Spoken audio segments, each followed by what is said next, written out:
There comes a point after loving a narcissist when one question echoes louder than the pain itself. Why? Why did they lie when they could have just told the truth? Why did they hurt you right after saying they love you? Why did they walk away like everything meant nothing? Those whys can haunt you in the middle of the night. You replay every word, every touch, searching for meaning, for some kind of logic that can make it all make sense. But there is none, because a narcissist doesn't live by the same emotional rules you do. Their kindness is not love, it's calculation. Their apologies are not regret, they're control. Their affection isn't connection, it's manipulation wrapped in charm. What breaks you isn't just the cruelty, it's the confusion, the mental spinning, the endless trying to decode what was never meant to be understood. In this video, we'll explore 7 moments that will leave you frozen in disbelief. 7 times a narcissist's actions will make you whisper that single word, why? And as we uncover the truth behind each one, you'll begin to see something life-changing. That all along, the chaos was never about you. When they suddenly become nice to you. Have you ever experienced that moment? After days of cold silence and emotional exhaustion, suddenly they come back. With that familiar smile, that soft gaze, that warm voice, as if nothing ever happened. They text you, ask how you've been, maybe even reach out with a small touch and whisper, "Are you okay?" And just like that, every wall you've built begins to crumble. All the pain, the sleepless nights, the tears that had finally dried up, suddenly disappear with one small act of affection. Your heart softens. You start to think, maybe they've changed. Maybe this is who they really are. Maybe love is still there. And you want to believe it, because if they've truly changed, then everything you endured would finally make sense. But the truth isn't that romantic. This isn't love returning. It's the narcissist's survival strategy. They're not being kind because they've realized their mistakes, but because they feel their control slipping away. They fear losing power, admiration, and the central role they play in your world. And the moment they sense you're waking up pulling away, they switch tactics. They soften just enough to pull you back in. Their kindness doesn't come from the heart, it comes from a temporarily satisfied ego. When their needs are being met, when they're admired, obeyed, and placed at the center of your universe, they can appear gentle, charming, even caring, but once that hunger for power returns, they transform again, cold, critical, distant. Their sweetness is just a mask between 2 storms. Many mistake this phase as a sign of hope, but in reality it's just an intermission in the cycle of manipulation. Like a fisherman loosening the line when the catch struggles too much, they let you breathe, just enough to believe you're free, before tightening the net once again. And so the cycle repeats. Break up, reconcile, get hurt, forgive. Not because you're weak, but because you hope. Yet with a narcissist, peace is never peace. It's only a strategy to regain control. So when they suddenly turn sweet, don't rush to believe they've changed. That tenderness isn't love. It's merely the moment they stop hitting you so you won't walk away. And once you see that truth, you'll no longer be swayed by their unexpected kindness. You'll see it clearly for what it is. Not a miracle, but the calm before the next storm. When your kindness makes everything worse. If you're an empath, you know this feeling all too well. You don't give up on people easily, especially not on the ones you love. When they hurt you, your first instinct isn't anger, it's understanding. You think, they're probably stressed, they've been through trauma, they didn't mean it. You search for reasons, for healing, for balance. You believe that if you're patient enough, loving enough, they'll eventually change. But with a narcissist, that very kindness becomes a double-edged sword. They don't see your empathy as a gift, they see it as permission. Every time you forgive them, they don't feel grateful, they just learn that you'll endure it. Every time you compromise, they don't feel moved, They understand that you fear losing them more than they fear losing you. And so the cycle begins. They hurt you, you suffer, and then you try to understand, to forgive, to fix.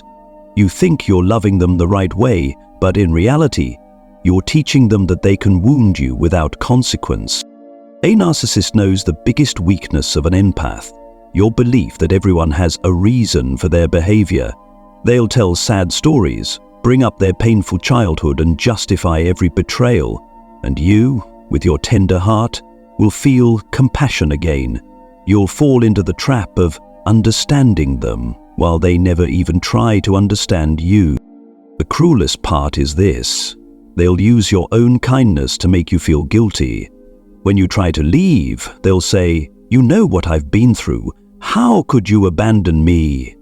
When you're too tired to keep going, they'll whisper, "I thought you were the only one who truly understood me." And just like that, your empathy, your most beautiful quality, becomes your chain. But you are not weak, you're simply someone who loves with honesty. And that's something a narcissist will never be capable of. They don't know how to love, they only know how to consume love. They don't seek connection, they seek control. So if your kindness seems to make things worse, remember, the problem isn't your heart, it's the person who took advantage of it. Sometimes the highest form of compassion isn't forgiveness, it's stopping. Because when you stop trying to save someone who doesn't want to be saved, that's when you finally start saving yourself. When they move on from their mistakes too quickly. Have you ever been in that situation when someone you love does something that shatters you, yet just a few days later, they act as if nothing ever happened? They smile, they joke, they talk to you lightly, while you're still holding yourself together trying not to fall apart. And when you bring up what happened, they frown and say, "Why do you always have to bring up the past?" In that moment, you feel crazy. You start wondering, am I overreacting? Is this my fault for not being able to let go?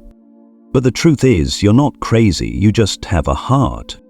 Normal people need time to process pain, to reflect on their actions, to feel remorse, to understand the consequences of what they've done. But narcissists move past their mistakes at a speed that defies reason. Not because they're strong, but because they simply don't feel the depth of the pain they caused. Concepts like regret, self-reflection, or shame don't exist within them. To them, hurting someone isn't a moral crisis, it's just a temporary side effect of getting what they want. They might apologize, they might even cry, but their tears aren't repentance, they're strategy. A performance designed to calm you down, to restore the balance they need. They want you to get over it because they already have. Not through forgiveness, but through emotional detachment. And when you're still struggling, they turn it against you. They'll say you're too sensitive, too dramatic, too hard to please. In their mind, the problem isn't what they did, it's how you feel about what they did. The cruel part is that every time they move past their mistakes so easily, a piece of your trust dies, because they're not just hurting you, they're erasing the meaning of your pain. If you've ever wondered how they can sleep soundly after making you cry until you're empty, the answer is simple. They don't feel what you feel, not because you're weak, but because you have a soul, and they only have an ego. So next time they tell you, "Let's just drop it," remember this, it's not a sign of maturity, it's proof that nothing inside them ever truly reaches the conscience. When they are caught red-handed, they still find a way to reverse everything. There's a moment almost everyone in a relationship with a narcissist eventually faces, the moment when the truth finally comes out, raw and undeniable. You find the proof, a message, a call, a lie exposed. Your heart clenches and trembles, a strange mix of pain and relief. Pain because your worst fears have been confirmed, relief because at last you finally have something real, something solid. You think, now they'll have to admit it this time, they can't escape. But what happens next leaves you frozen. They don't apologize, they don't admit, they don't feel remorse. Instead, they look you dead in the eye and ask, "Why were you looking through my phone?" And with that single sentence, the entire reality flips. The betrayed becomes the accused, the victim becomes the one on trial. You, the one holding the truth, suddenly feel like you're standing in court. Only the guilty one is the judge. Narcissists do this not because they're clever, but because they understand your emotional wiring. They know you hate feeling guilty. They know you're vulnerable to blame. And they know that if they can make you feel like you've done something wrong, you'll forget why you were hurt in the first place. They don't need to be right. They just need you to doubt yourself. This is their signature move, reality reversal. They don't live for truth. They live for control over the story. When confronted, they'll create explanations so absurd you'll struggle to believe someone could lie so boldly. You'll think, no one could be this shameless, but they can, and they do it calmly as if reality itself can be reshaped by their words. To them, admitting fault means losing control, and control is the oxygen that feeds their ego, so they twist facts, manipulate language, even cry if they must, all to reclaim the victim's seat. And the cruelest part? When you, the one who's been hurt, end up apologizing just to stop the chaos, you don't realize you've already stepped into their trap. They've won, not because they're right, but because they've made you question your own emotions. After enough of these moments, you start doubting yourself. Every time your intuition warns you that something feels off, you silence it. You start thinking, maybe I imagined it all. And that's exactly how they take over your mind, by making you lose faith in your own truth. But remember this. The truth doesn't need their acknowledgement to exist. You don't need them to say, "I'm sorry," to validate your pain. What you saw, what you felt, what your intuition told you, all of it is real. So when they twist the story, don't argue. Don't explain. Don't beg to be believed. You have nothing to prove. Stay calm. Stand firm amid the storm of their words. Because in that very moment, when you no longer let them control your emotions, the power returns to where it has always belonged. You. When you fall apart, they just stand and watch. Maybe you once believed that no matter what happened, no matter how many mistakes they made, when your world truly collapsed, they wouldn't abandon you. You believed that somewhere deep inside there was still a piece of humanity left in them, a little bit of love, a little bit of heart, a little piece of someone who cared. And then one day, life breaks you. Maybe you lose your job, maybe someone you love dies, maybe illness strikes, or maybe it's just one of those invisible storms that drags you to your knees. You need them. You believe they'll show up. But they don't. When you collapse, they stand still. When you fall into the water, they don't throw you a rope, they just watch, detached, sometimes even irritated that your pain is disturbing their comfort. They'll say things like, "I'm tired. Stop making everything such a big deal." Or worse, they'll vanish completely, leaving you in a silence so cold it feels like death. That moment is a brutal awakening, because you finally realize the person you thought was yours was never really on your side. They were only there when you were strong enough to serve them, happy enough to make them shine, stable enough not to inconvenience them. But when you break, when you're weak, when you need love without conditions, they leave, because they don't know how to love a real, flawed human being. They only know how to cling to the image of perfection they can control. A narcissist doesn't know how to stay present in someone else's pain because they can't even face their own. When they see you falling apart, it mirrors the brokenness they've spent their whole lives denying. And instead of reaching out, they turn away, because saving you would mean confronting the truth of who they really are, and they can't bear that. In that moment, you understand something profound. They're not cold because they hate you. They're cold because they've never had the capacity to love anyone but themselves. But don't blame yourself for believing. Belief is the nature of those who love deeply. Trust is the language of hearts that haven't been twisted by cruelty. The truth is, when they let you drown, that's when you truly rise, not in their world but in your own. Because from that moment on, you stop waiting for anyone to save you. You learn to stand up with trembling hands, but with strength. You learn to love without needing validation, and you finally see their absence was never a loss. It was the clearest answer about who they really were. When they cry, but the tears aren't for you. There's a moment in almost every relationship with a narcissist, the moment they cry. After all the pain they've caused you, after all the lies, betrayals and manipulation, one day you see them trembling, their voice breaking, tears streaming down their face. And in that instant your heart softens. You look at them and see someone fragile, a wounded child, and you think, maybe they're not as bad as I thought. Maybe they finally understand. For a fleeting second, you want to believe this is their awakening, the moment they realize their mistakes, when everything that's broken between you might finally begin to heal. But the painful truth is this: those tears aren't for you. They're not crying because they hurt you. They're crying because they're losing control. They're not mourning your pain. They're mourning the collapse of the power they once held over you. Their tears don't come from love. They come from panic, because their godlike image of themselves is crumbling. To them, tears aren't emotions.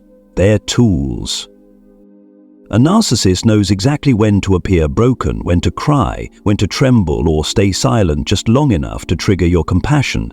They know your heart is sensitive, that you can't stand seeing someone in pain, and with just a few tears, every wall you've built begins to fall. You forget the insults, you forget the loneliness, you even forget the reason you wanted to leave.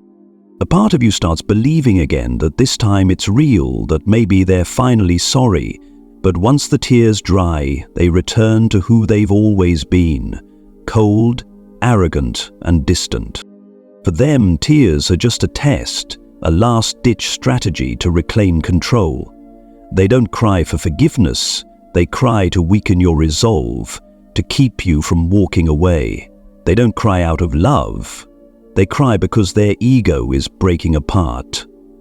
And when you hold them in that moment, what you're really holding isn't a heart full of remorse. It's an ego terrified of losing power. If you've ever seen them cry, ask yourself, are they hurting because of me, or because they're losing me? The answer becomes clear when you listen with reason instead of empathy. Because if they truly loved you, they wouldn't have needed to hurt you to produce those tears. Don't let their false vulnerability make you forget your real pain. Real love doesn't need performance. Real tears don't fall to achieve an outcome. They're tears. They're just the final smokescreen, crafted to keep you in a game they never intended to stop playing. When they erase you from their life as if you never existed. This is the final shock, and often the most devastating one after being with a narcissist. After everything you've been through, the love, the anger, the push and pull, the tears, you think that no matter how things end, at least something must remain between you. A trace of love, a fragment of memory, a shred of humanity. But then, overnight, they're gone. No explanation, no closure, no warning. Just silence. Cold, hollow, merciless silence that steals your breath away. You text them, they don't reply. You call, they don't answer. They block you on social media, delete your pictures, erase every trace of your existence as if you never lived in their world. And what hurts most isn't the abandonment. It's the feeling that you were never real to them. Everything that once felt so real suddenly dissolves into illusion. You start asking yourself, was it all in my head? Did I imagine everything? But no, you didn't imagine it. You simply loved sincerely. They did not. To a narcissist, once you no longer serve their needs, once you stop feeding their ego, their sense of admiration, or their illusion of control, they discard you like dust on a windowsill. No regret, no reflection, no grief. They simply move on to the next source of supply. And the cruelest part, they do it effortlessly, naturally, as if love, memory, even you, never had any weight at all. This is the stage many survivors describe as the final gaslight. They no longer lie to your face, but their silence becomes the biggest lie of all. Because in that silence, you begin to feel as if the entire relationship was just a dream you made up. But remember this, the dream was real, at least for you. Your love was real. Your feelings were real. Your faith, your compassion, your sacrifices, all of it was real. They can erase your presence from their life, but they can't erase the way you loved. They can forget your name, but they can never forget the energy of someone who loved them without conditions, with pure sincerity. And one day, when there's no one left to admire them, no one left to believe their stories, when every relationship crumbles for the same reason, they will remember you. Not because they love you, but because they lost the only person who ever truly saw them. And you, when the pain finally quiets, you'll understand something profound. Their erasure was not the end. It was your liberation. Because from that moment on, you no longer live inside their distorted world. You no longer wait, you no longer guess, you no longer endure. You are free, and in that freedom, you'll see the truth. The only thing worth keeping was never them. It was he who was you, the one who lived, who loved, and who finally awakened. When you look back on everything, you'll see that nothing in that relationship was ever truly real, except for what you felt. Every promise, every tender moment, every tear, every argument, all of it were just pieces in a game of control they designed. But what you felt, your love, your pain, your sacrifices, your trust, that was the only real thing that ever existed, and that truth, not them, is the proof that you have a heart. A narcissist doesn't know how to love, they only know how to possess. They don't know how to walk beside someone, they only know how to manipulate. They don't see others, they only see their own reflection in your eyes. But when you leave, when you fall silent, when you stop explaining, there's no longer a mirror for them to look into, and in that emptiness, their ego begins to collapse. Meanwhile, you, the one who once thought you were weak, are taking your first steps out of illusion, returning to your authentic self. Don't regret what you gave, because to love someone, even when they never deserved it, is never a mistake. It shows the depth of your heart and also the boundary of it. And when you finally reach that boundary, when you choose to stop, when you choose to save yourself, that isn't failure. That's the beginning of freedom. Step out of their dream and return to your own. Because sometimes losing the person who broke you is the very way the universe opens the path for you to find your soul again. And in that silence, you'll finally hear something they never could. The sound of your own peace, at last, untouchable.